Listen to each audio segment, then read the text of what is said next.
Let me just start with a somewhat sort of provocative question here, and I think it's kind of unavoidable when we talk about ASEAN, and I think you already know what's coming, which is when you want to talk about a U.S. trade relationship with some of these countries, there is an elephant in the room or a panda in the room, and that is China. And do you ever feel that part of the challenge here is to overcome the dominance that the U.S.-China trade relationship and the economic relationship with China has in order to develop a true economic policy geared toward ASEAN?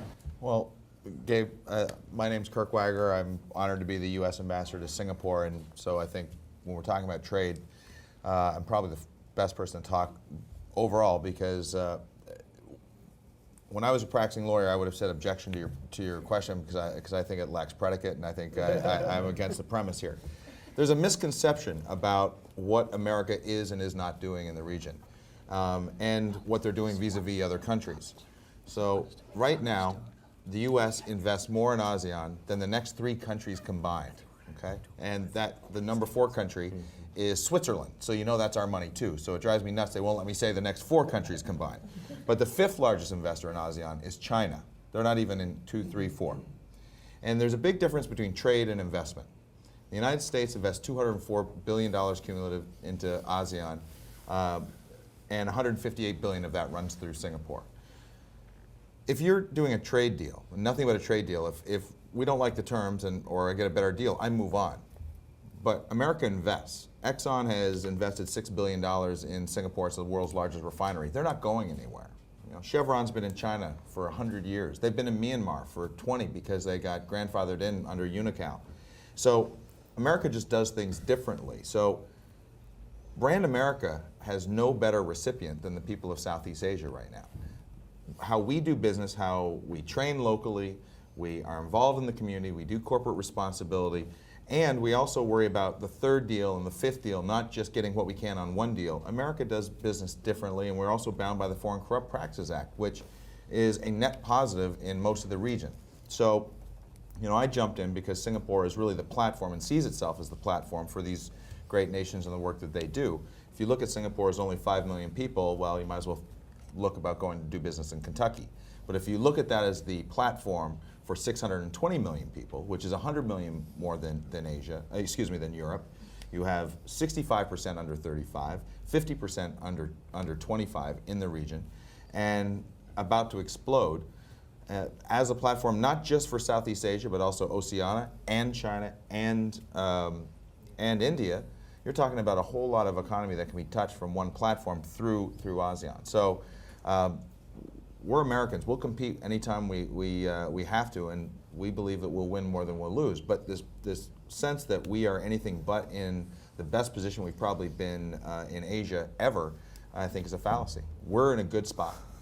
So let me just tilt that question a little bit then. When we're talking about ASEAN and trade and investment with ASEAN, and I look at just the countries that you're representing here, those are radically different experiences. What's happening in Cambodia now as opposed to Singapore, which we all know is, you said 5 million people. A lot of those, I mean, half of those are citizens. So it's got even. Well, it's almost 4 million citizens actually. 4 million. Okay, so you've got, but you still have you're drawing people from all over the world in Singapore.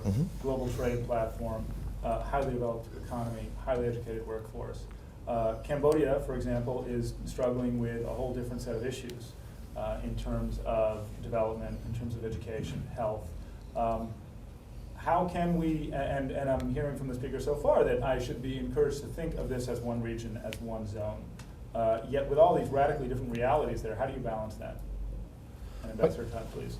I think from my perspective in Cambodia, you have to understand where ASEAN is today and where each country is. First of all, the region is very young. In my country, 70% of Cambodia is 30 or younger, okay?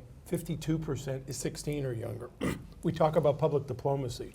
Public diplomacy, social media changed the outcome of the last election. It was the most historic election in Cambodia's history. The fact is that prior to the settlement in the election, a lot of U.S. businesses weren't coming into Cambodia. They were afraid of corruption, they were afraid of human rights issues, they were afraid of labor issues. Now that there's been settlement, now that there's a situation where people are hopeful for reforms, U.S. businesses are starting to come in. They also see the fact that that they haven't been there and others have been there. And so in the case of Cambodia, people view the 7 to 8% return on their investment as a good place to be. Now, they're not Pollyannish. They know that there are going to continue to be problems growing over time, but they see their returns better there than in other places. They also see the fact that as the political space continues to expand and corruption continues to contract and human rights issues hopefully will be resolved, that it'll be a better place. And they're estimating in 12 to 15 years the country's going to double in size. And so people want to get under the ground floor opportunity. And I think that one of the things that we do every day is we promote America and we promote all the goods and services. And we can tell you that as a region, we do not believe that there's any other region in the world that has as much opportunity for American companies as Southeast Asia. So let me just try to contrast that situation. Now you said Cambodia's current population is, just by way of context here, It's 15 million people. 15 million, expected to double by, you said? The UN numbers are 12 to 15 years. Okay. 5 million in Singapore, that's maybe one suburban neighborhood in Jakarta, possibly. In terms of population, it's not even a fair fight here. But that also changes the whole nature of some type of economic relationship that we would think of when the U.S. speaks to Indonesia. Yeah. And to a country of, and I'm going to mess this up, 180 million? 250. 250. Yeah. Okay. So can you talk just a little bit about that? And again, when we mention ASEAN or all these countries in the same breath, again, how should we be thinking about Indonesia within that context? Well, I think American companies look at Indonesia as obviously a huge market in and of itself. Right. It's interesting, we just came from Mattel, which has two very, very large factories. Interestingly, they're exporting out of Indonesia mostly. They're not even producing for the local market. But obviously there's going to be a very substantial market. The World Bank estimates that there are about 75 million Indonesians in the middle class right now, and that's going to probably double in the next 7 to 8 years. So a huge market that's going to grow up there. The president who was just elected, Mr. Jokowi, one of his key objectives is inclusive growth, particularly for the 100 million or so who lived on less than $2 a day. Bring them into the middle class. So there's a huge upside in Indonesia. And if I could just pick up on two things that the Dean was talking about in terms of both public diplomacy and soft power. First of all, just in terms of public diplomacy, all of us in the State Department, we really are using all the different tools of public diplomacy. A lot of us came into the Foreign Service 25 to 30 years ago. At that time, an ambassador and maybe the public affairs officers were the only people allowed to do public diplomacy. Now everybody does public diplomacy, and we're doing social media, we're doing Instagram, we're doing, my most successful thing in Indonesia was to appear on something called Sinetron, which is basically a soap opera, which is seen by 150 million people. So I go to the farthest corners of Indonesia, and people say, "Oh yeah, you're the guy on Sinetron," So that was good. What role you played? I was playing myself, but I made a fool of myself, so that's always very attractive. Yeah. So social media is very, very important for us. We have in Jakarta the only public diplomacy center that's in a mall in Jakarta. And we mostly use it to reach out to young people. So it's a really wonderful and terrific way, and it shows how the State Department is really adapting. And let me just make one more on Maybe the. you want to tell them what the name is, because the name is. It's called Ad America.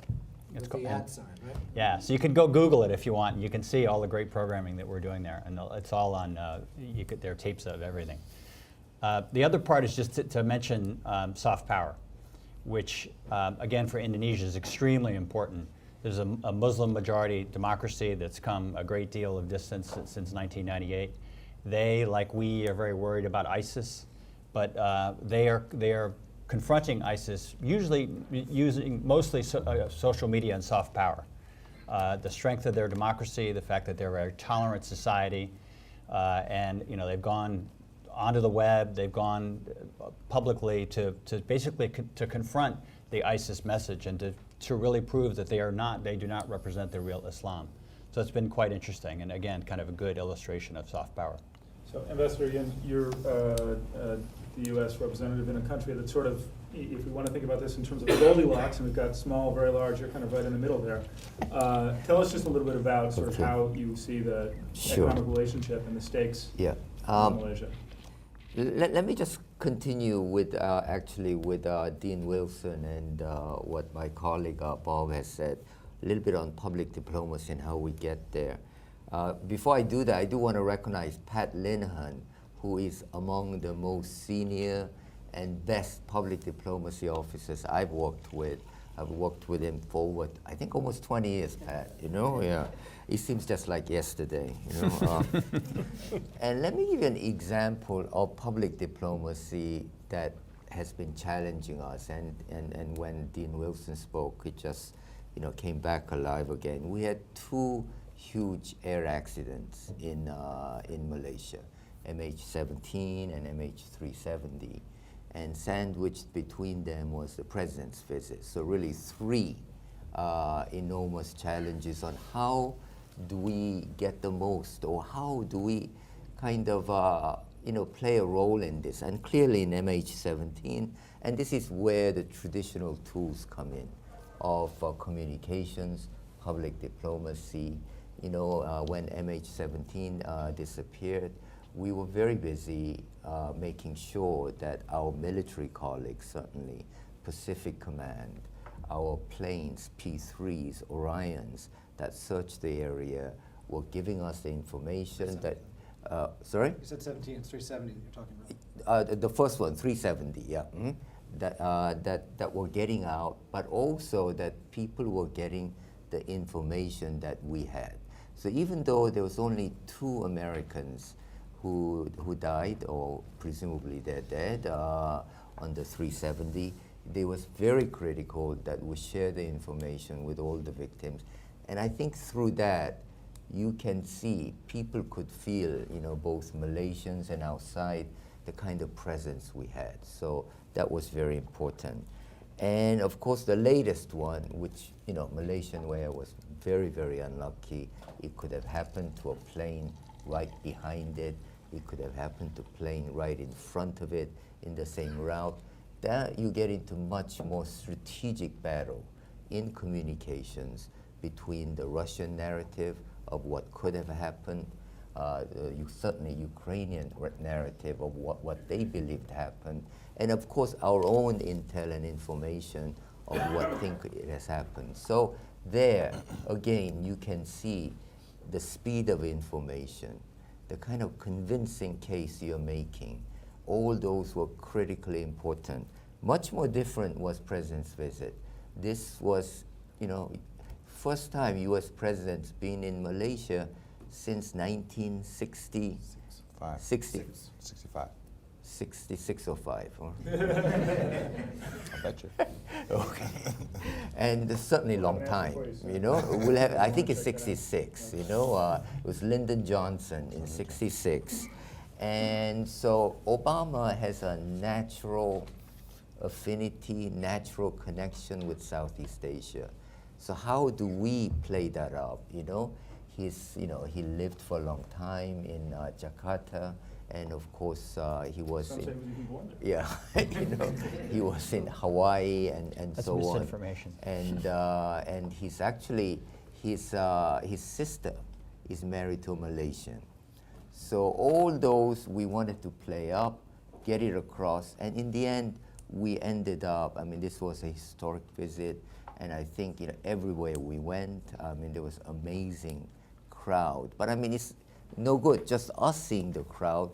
We wanted the world to see the kind of welcome he was getting. But on your question, let me also pose a question. Last item that's very economic, TPP, Trans-Pacific Partnership.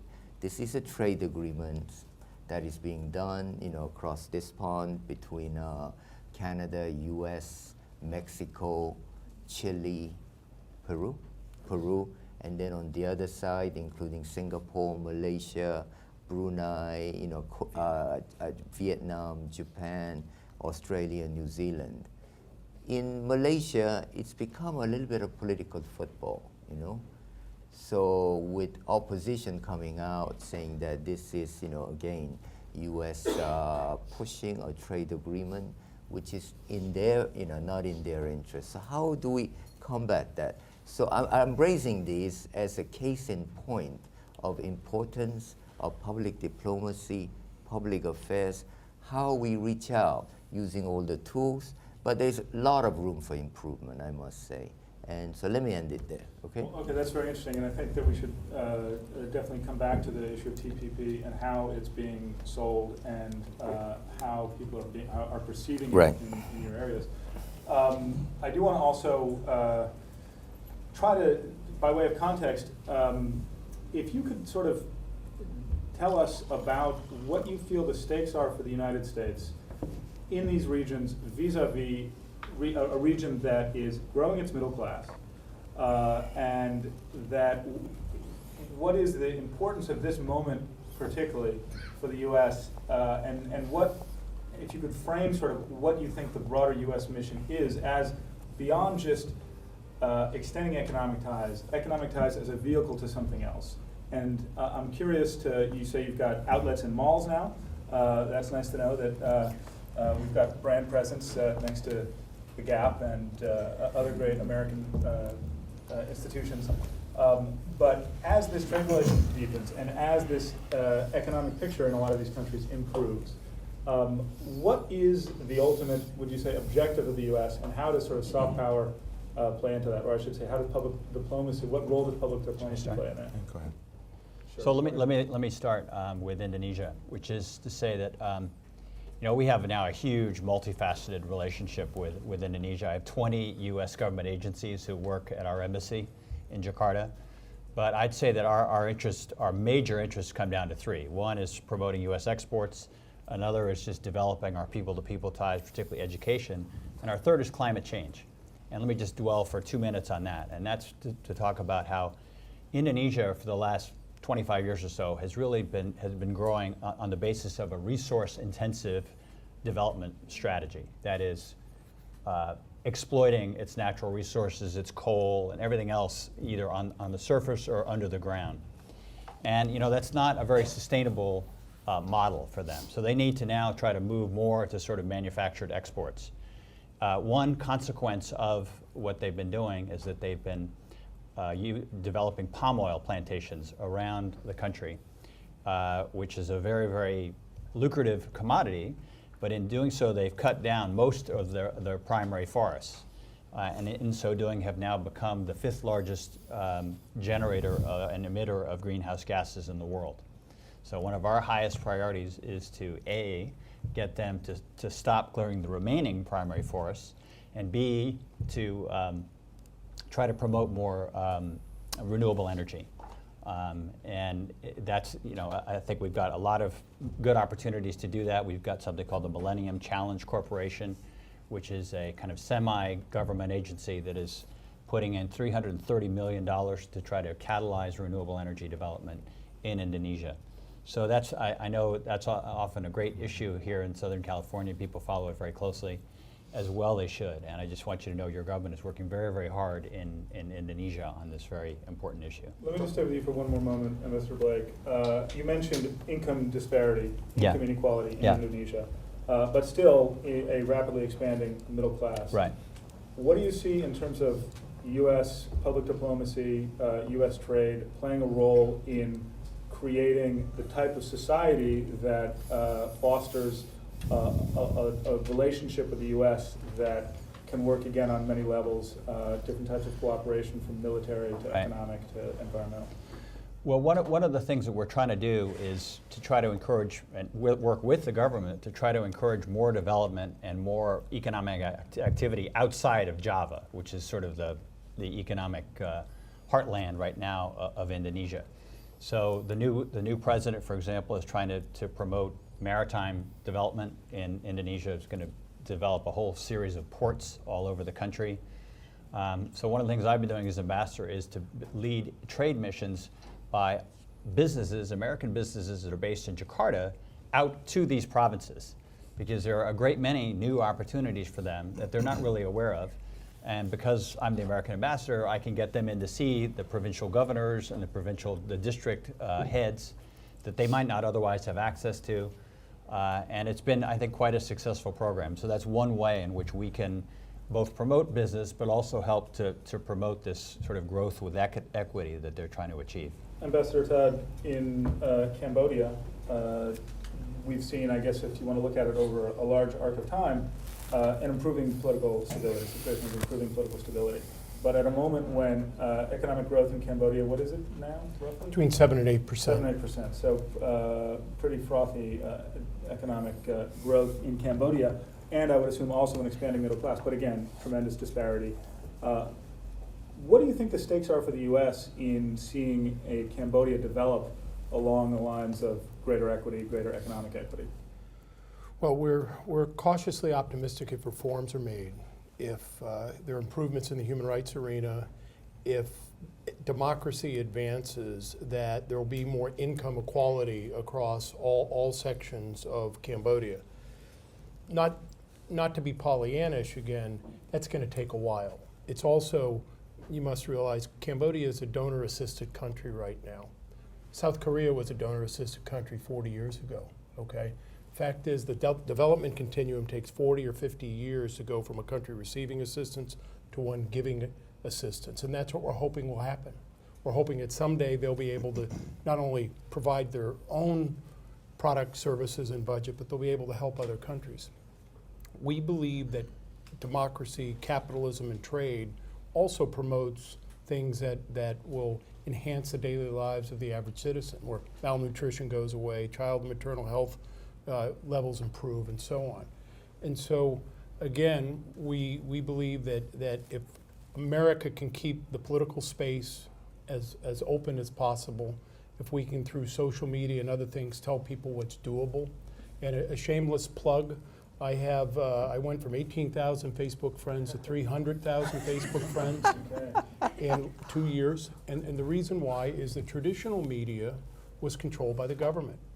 And so people chose not to use traditional media as the media. They decided to go to the net because you can't control the net. And so rather than doing a TV interview on the 9 o'clock news, you do it on YouTube.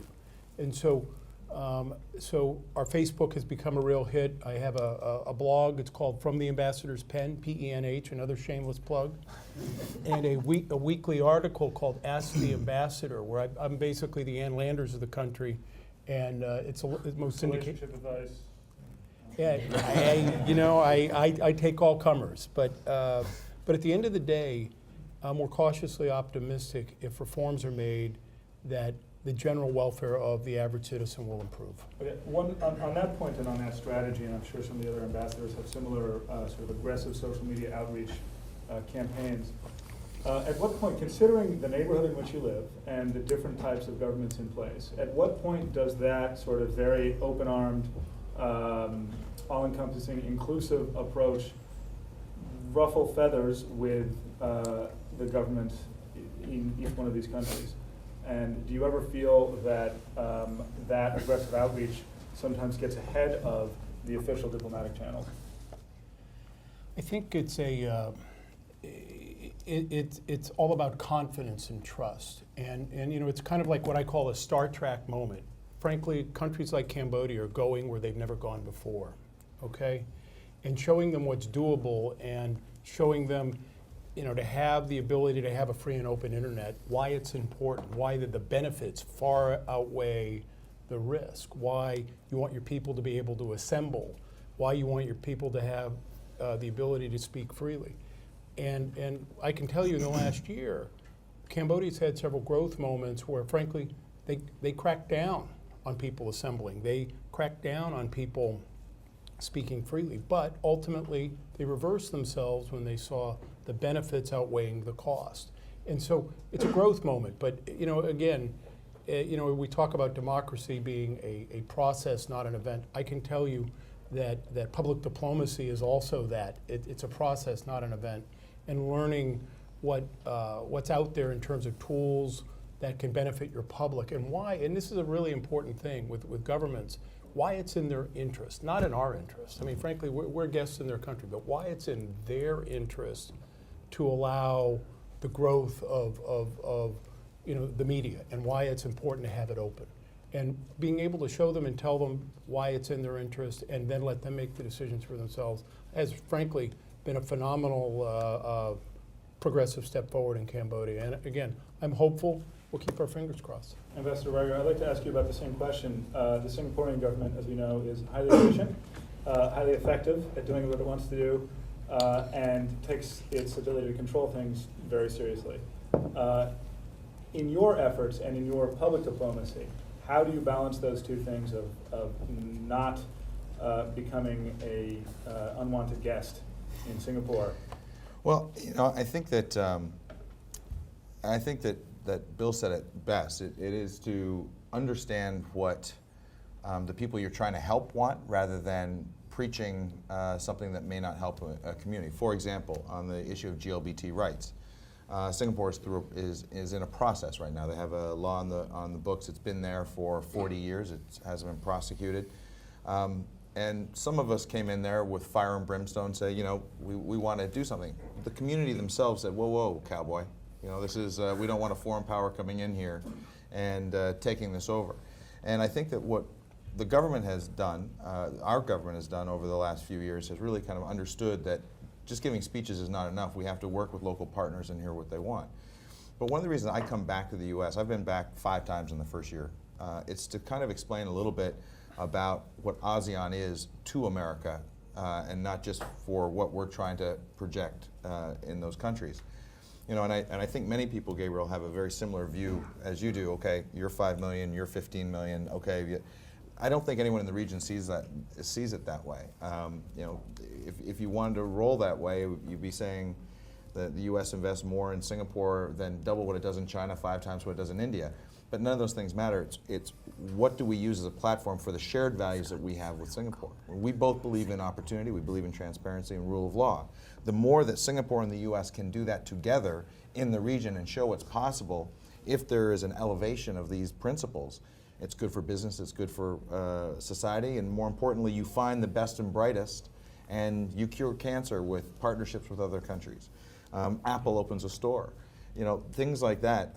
That's really what we see in the region, and each of us has a different role to play on it. Singapore and Malaysia and Brunei and Vietnam, we're trying to elevate on the TPP to be part of the regional architecture, or really the global architecture for trade, because if we don't set those rules, someone else will. But don't we believe that capital will follow higher protections IP, which means Indonesia, Thailand, and Philippines will have to raise their game? Otherwise, Procter & Gamble and Amgen are only going to build their facilities in Malaysia or Vietnam.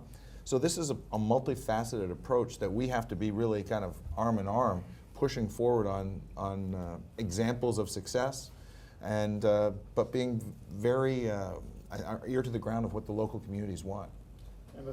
I just wanted to jump in on that to say that every ambassador around the world has to make a judgment about, particularly in closed societies, about where to kind of push the envelope. And let me just give you a few examples. If you're the ambassador in Zimbabwe, where we don't have a lot of strategic interest, quite frankly, you can be very open and very critical about what's going on, and rightly so, because there's a lot of problems there. I was previously responsible for South and Central Asia at the State Department, and so I used to travel out to Central Asia all the time. Among the most repressive countries on earth are in Central Asia. So it was very, very important for the local human rights communities in those countries that I speak out. At the same time, we were relying on Central Asia for the transit of most of our supplies for our troops in Afghanistan. So I couldn't be so highly critical that they were going to actually cut off those routes for us. So you always had to kind of balance these things. Mm-hmm. But it's extremely important for the United States to be heard on these issues. And that's as true in Indonesia as it is in Central Asia. In Indonesia, we have the luck that it's a very, very open society to begin with. But in not every case, and I'll give you one example. Just last week up in Aceh, which is in the northernmost province of Sumatra, they announced that they were going to further tighten Sharia law, the draft Sharia law, to cane people for gay sex. So 100 lashes for gay sex. So including, and that would also apply to foreigners. So I tweeted out that we thought that was an unfortunate decision. And there was not surprisingly quite a bounce back from some of the local people in Aceh who didn't really appreciate the American ambassador expressing our viewpoint about this. But in that case, I was expressing, first of all, because of our support for LGBT rights, but also because Americans potentially could be subject to this. And so obviously we need to protect American citizens.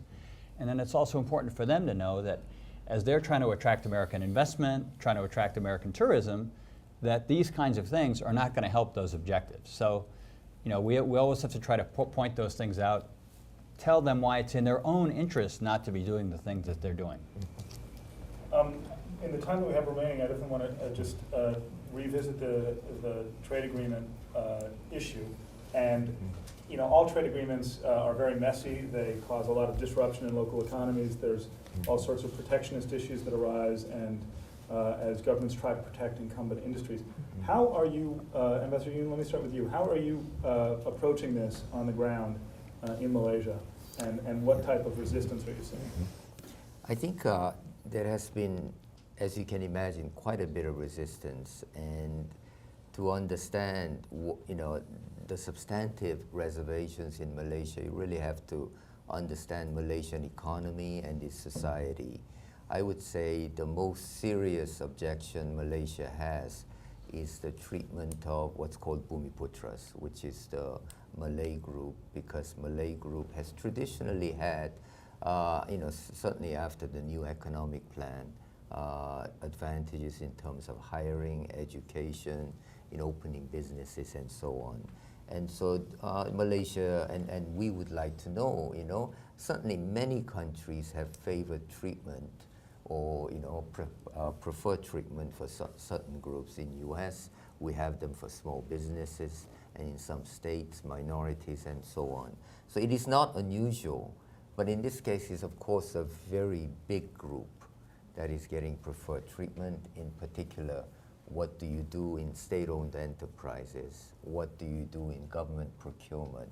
So those things you have to work out what is specific to that region. And so I have engaged quite a bit with the opposition, both the political opposition, with NGOs, and discussed with them. And of course, when our trade delegation comes out, our negotiators, they engaged with them. Now, you have to understand that there is also difference in culture. In US, majority is often enough. 50 plus 1 is enough if you're 100. Except in the Senate. Yeah. Well, even in Senate, so in some cases, that's enough. It's called nuclear option. Yeah. And so, but in a lot of Asian countries, consensus is much more important. So how do you get, even though you may have 50 plus 1, you really need consensus. And I think that's what Prime Minister Najib is seeking, a consensus solution. So I'm very optimistic. At the end of the day, it will take time that we will get there. And this is a very important agreement. And you linked it to our values and so on for protection of IP, labor rights, for all those things. I think it will be good for both countries. Certainly, I expect it will be done. I'd like to ask our other ambassadors about the role of public diplomacy in selling a trade agreement locally, and how you're approaching that.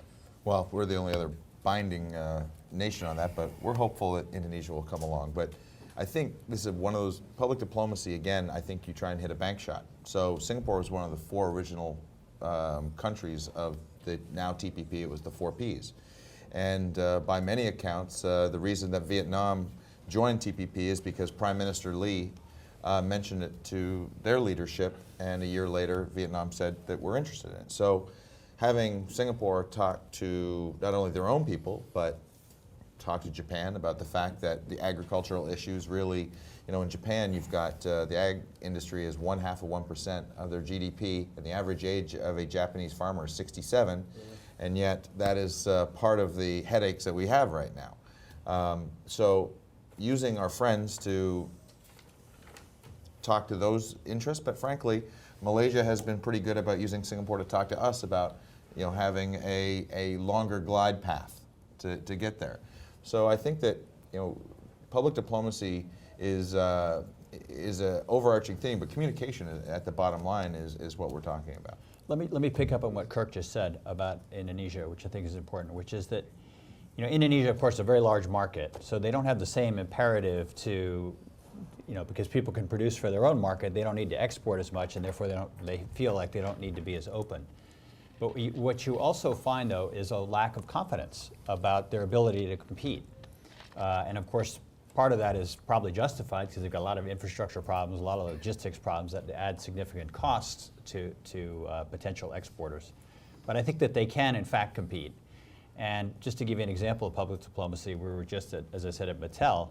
Mattel, in fact, is exporting everything. So before I left, I just said to the guys there, I'd like to go visit, and let's put out a press release that explains how Mattel is doing this, and it shows that, in fact, a very large company, in this case an American company, is successfully exporting all of its product to other countries in ASEAN and elsewhere, and therefore is a very good example of how manufactured exports can succeed.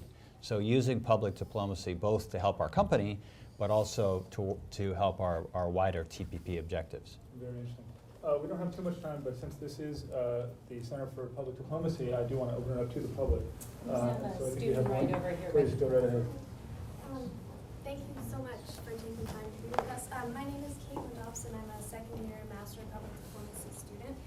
And each year, the MPD program goes somewhere abroad to conduct public diplomacy research. And this March, we will be headed to Indonesia. Right. Possible extended layover to Singapore, and now I want to incorporate Malaysia and Cambodia. But we're going to Indonesia, and we're conducting research on corporate diplomacy, digital diplomacy, faith diplomacy, human rights. We have a range of research that we're conducting there. And I'm curious, as far as exchanges go, what current projects are you implementing, whether between countries or with the U.S., and what sort of on-the-ground partners are you utilizing, NGOs or non-state actors? We have, well, let me start with us. We have a huge exchange program, almost entirely with the United States, back and forth, because obviously our key objective is to increase people-to-people ties between our two countries. But we have a range of programs. We have educational exchanges. We have a lot of cultural things. Some of our most successful programs have been cultural. We had a rap band that came, and we sent them to the most radical parts of Indonesia, again, up to Aceh, out to parts of East Java where there's a lot of intolerance, and some other places where there's some problems, and they were just wonderful because they connected immediately with the young people there. They spoke a little bit of Arabic. They learned some Bahasa while they were there. So they really charmed everybody. And music has a wonderful way of bringing people in. Likewise, we've been doing a lot of documentary film things, including from USC, as a matter of fact. We had a whole crew that came out from USC. And it was really terrific. And they went all over the country. And we're showing films, but also working with local filmmakers, documentary filmmakers. And so anything where we can sort of make a connection and get Americans and Indonesians working together, and then hopefully something that will last, that will then have some legs of its own, either with some of our money or hopefully with some private sector money as well. Those are the kinds of relationships that we're trying to engender. And I encourage you to go onto our website before you come, and let's by all means think about something at America. It'd be really fun to have you guys do an event there. I'd like to mention 2 or 3 quick things.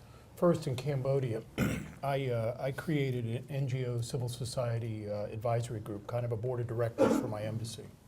Then the next thing we did is, I've been there 2.5 years, we had something called Tech Camp, which is, Hillary Clinton coined it Civil Society 2.0, which is we connected all of the civil society in Cambodia with the rest of Southeast Asia.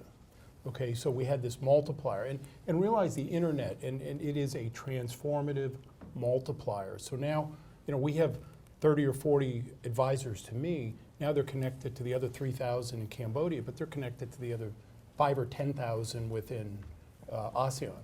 The second thing we've been doing, I have a youth council. 70% of my country is 30 or younger. The fact is, my youth council tells me what's on the hearts and minds of the young people. They voted for change. What does that mean? They want improvements in human rights. They want improvements in corruption. And so we use them as advisors, and we connected them, and now they go out around the country doing public diplomacy things. The third thing, and it's an interesting point, I've gotten the government and the opposition thinking about what I call corporate brand management. The fact is that countries usually don't think of themselves in terms of their image or their brand, okay? And I've started to get them to think about their image and their brand. 1 minute on YouTube can undo 100 good things. And so I've said, you know, that one YouTube moment can change your profile and change how people view your country. And so we've been doing things to try to help them with that image and brand management. We also have been promoting some very transformative ideas with some of the reform-minded ministers. Thank you. Let me just real quickly, I got one example. We did an iftar event at the residence, and unlike these guys, I've been in this job for a year. I'm from the private sector. I'm a political appointee.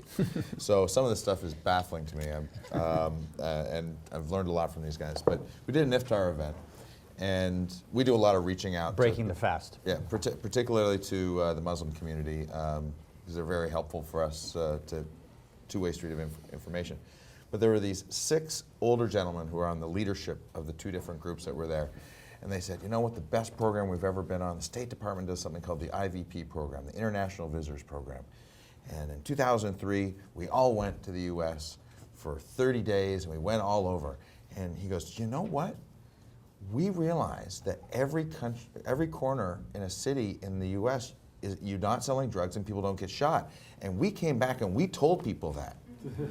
And you can't believe that people have bought into some of the TV shows out there, and the people-to-people contact. I mean, for Singapore, again, they're a multiplier for the region, but also a lot of Indonesians come there for high school and for polytechnic, and certainly a lot of people from the region come there. But they are a force multiplier out in the region. So we do have to kind of look beyond our borders for that. We could send you the Kardashians. Thank you. I do a lot of business consulting in Asia. And when I speak with clients in the region and also government officials in the region, there's some skepticism of the administration's commitment to wrapping up TPP. And they ask me, how does the administration envision catalyzing the in-game concessions that every country will need to make in order to push the negotiations past the goal line, particularly in the absence of trade promotion authority. So may I ask the ambassadors this question? How does the Obama administration envision catalyzing the in-game concessions that are necessary for TPP to get past the goal line in the absence of trade promotion authority? And if you can answer that in 8 words. Let me do this one, Joe, because it's a political question. Because I think that there's a lot of businesses, out there that right now are doing a lot of talking from the outside and doing very little help on the inside. And we have had numerous congressional delegations come through Republicans and Democrats who say that right now that they have the votes in the House to pass it, and there's a few Democrats that are holding out till after the midterms. So these endgame concessions that businesses believe need to be done, most of they're already done. The landing zones have been identified. So I personally don't believe that we'll have another multilateral trade agreement ever that has TPP until most of the deal is in front of the Congress. I think our legislators believe they have too much to offer and suggestions on trade deals from here on in. But once there is a deal in all its parts and say, not only this is important to us economically, but important to us strategically, I'm not really worried about getting passed. But I do think that people from the outside who aren't knocking on the doors of their members of Congress and saying how important it is to them and their businesses and their employees and their export markets, I'd rather them be spending their energy there rather than making guesses, because we've had 3 ministerial meetings in the last 7 months in Singapore with Mike Froman there. They're working very hard on it. We're about there, and whether or not there's a vote now or versus the lame duck, I think most people would assume a deal like that would be done in a lame duck. So we've only got about 90 seconds left here, and I know we've got one question here. If you can ask it very quickly, we'll answer it very quickly, and then we'll have one closing moment. Thank you. I'm Zurina. I'm doing business here in the US. I'm Malaysian. My question is, the recent development on the boycotting of American and Israeli products has been happening in Malaysia and Indonesia, and people are more favorable to China and other countries' products. Is this giving any impact to America? Is America taking this lightly or seriously? I think this is a really, really unfortunate situation. In Malaysia, the concession that's had that suffered most is McDonald's, as a result of boycott over Gaza. And McDonald's, as you know, a lot of franchises are owned by Malaysians. And also, most of the workers in McDonald's are Malays. And in fact, I think it's probably more popular among Malays than anyone else. So it is very unfortunate. And so I've had a number of discussions with government officials on this. And it's something that global brands, McDonald's, Apple, Coca-Cola, certainly will experience from time to time. And I do believe it is our job to try to help them out. Okay, I'm afraid that we're out of time. I know, Ambassador Blake, you have one closing. Can I just make, since we've got a lot of students here, I'd just like to take 30 seconds to talk to you a little bit about the Foreign Service, because if you've taken anything away from the four of us, it's the enthusiasm that we have for our jobs. And we've all had that same enthusiasm for the last, in my case, 29 years. And I think what we love about the Foreign Service is, first of all, the opportunity to serve our country. But secondly, and perhaps even more importantly, the chance to really make a difference in other people's lives. Whether you're an economic officer helping American business, whether you're a political officer working on human rights issues, whether you're an environment officer working on climate change, there are many, many different ways that you can help, and every single day you can go home and feel good about something positive that you've done for either an American or for somebody in one of your host countries. So I really encourage you to think about a career in the Foreign Service. It's no obligations. If you don't like it when you after 2 or 3 years, you can quit. But we don't get very many people that quit because it's really fun, it's really interesting, and as I say, every single day of your life is different. So I really hope you'll take a look at the Foreign Service, take that Foreign Service exam. It's not as hard as everybody thinks it is, and we'd love to have you. Thank you so much. I'd just like to thank Director Wong and the Annenberg School of Communications, and particularly the Public Diplomacy School, for having us and for giving us this opportunity to talk to all of you, and hopefully we've given you a few thoughts that you'll take away and maybe do some great things with. So thank you.